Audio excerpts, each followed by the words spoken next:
तर खरीप पेरणीपूर्वी मशागतीसाठी अवघे 5 दिवस शिल्लक असताना डिझेल मिळत नाही, त्यामुळे हिंगोलीतले शेतकरी संतापलेत। वसमत तालुक्यातल्या शेतकऱ्यांनी हिंगोली औंढा राज्यमार्गावर रास्ता रोको केलाय।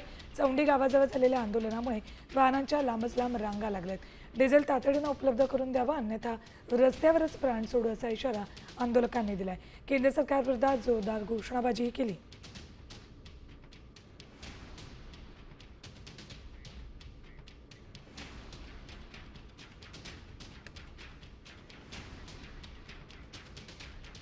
निश्चितच आपण आज बघतो आहोत, पेरणी पूर्व मशागतीची कामं जोरात चालू आहेत। या वर्षीची पेरणी या सरकारच्या नाकर्तेपणामुळे धोक्यात आली काय, असा प्रश्न या ठिकाणी शेतकऱ्यांच्या समोर निर्माण होतो आहे। आज पाहिलं तर तुमच्या माध्यमातून, सगळ्या मीडियाच्या माध्यमातून आम्ही रोज पाहतो आहोत, अनेक पंपांवर शेतकऱ्यांच्या रांगाच रांगा आहेत डिझेलसाठी।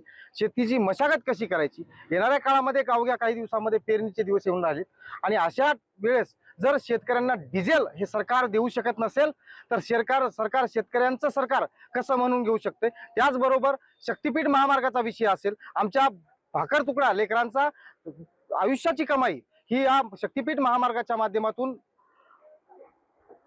प्रतिनिधी संदीप नागरे यांच्याकडून। संदीप, मशागतीला अगदी काही दिवस बाकी आहेत, मशागत होत नाहीये, त्यामुळे शेतकरी संतापलेत आणि आता संतापात रास्ता रोको केलाय।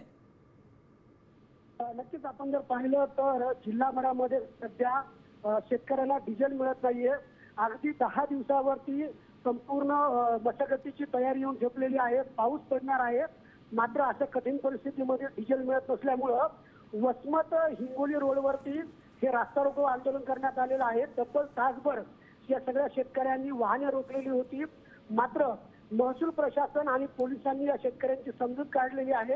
आता वाहतूक व्यवस्था सुरळीत केलेली आहे, मात्र शेतकरी संतप्त झाल्याचं दिसत आहे आपल्याला।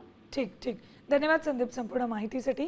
तर खरीपाची पेरणी करायची आहे, पावसाळा तोंडावर आहे, मात्र मशागत झालेली नाही, कारण ट्रॅक्टरमध्ये डिझेलच नाहीये, त्यामुळे संतापलेल्या शेतकऱ्यांनी रास्ता रोको केलाय।